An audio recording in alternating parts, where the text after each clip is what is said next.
थोड्या वेळात सांगतो. साधूला बदनाम करण्यासाठी एक वस्तू आहे.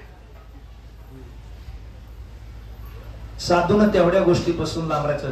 ज्याला परमार्थात यायचंय का त्यानं त्याच्यापासून बाजूला राहायचं. सात्विक बी माऊली असू द्या, भजन करणारे असू द्या, कीर्तन करणारे असू द्या, निसंग असू द्या.